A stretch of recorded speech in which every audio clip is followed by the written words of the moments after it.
Hello, my name is Simzart, and today I'm going to show you how to create a simple animation in Clip Studio Paint. Among all the illustrations and comic-oriented features, Clip Studio Paint also includes powerful tools made for animators. In this video, we will create a short and simple animation using some of these tools: Table of Contents, Set the Page, Timeline Panel, Draw Keyframe, Draw In Between, Color, and Export. Clip Studio Paint helps with the creation of a new animation, giving us the option to create one directly from the New File menu. Click on the Animation menu. From the list, select a preset. In this video, we will select 1920 by 1080.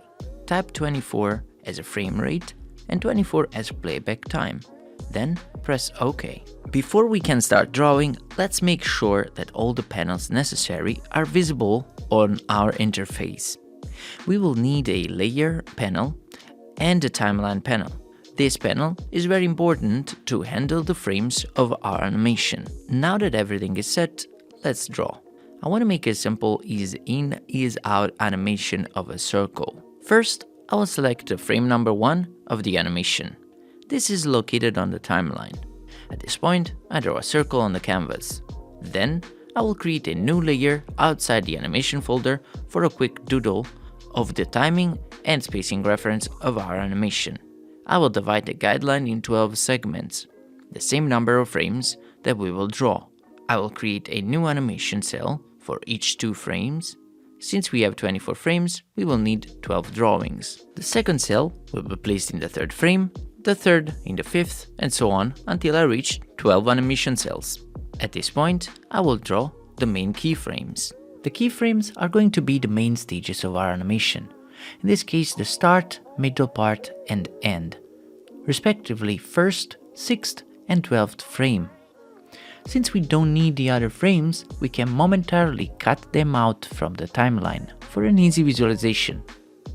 The cut frames are still in the animation folder, but will not be visible in the timeline.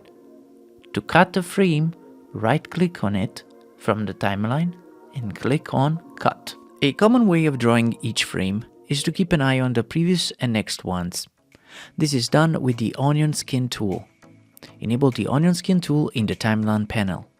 To be able to see more frames at the same time, increase the number of visible frames going in the Timeline panel menu, showing animation cells, Onion Skin settings, and set the number of previous and next frames to 10.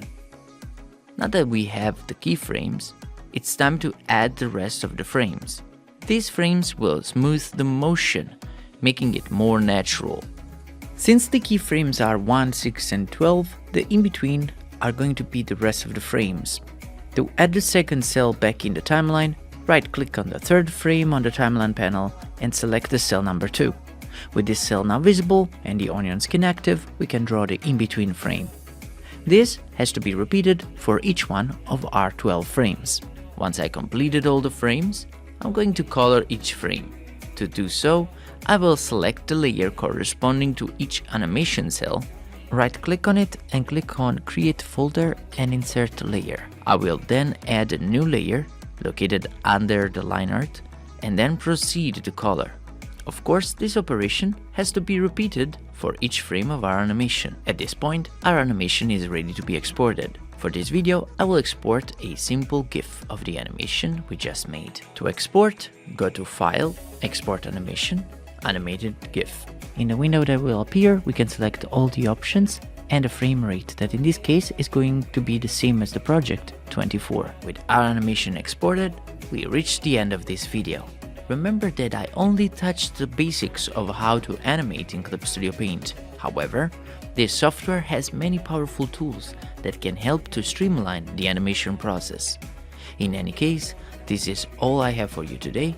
If you liked the video, don't forget to like and comment on this video and to subscribe to the Clip Studio Paint channel. Thank you for watching.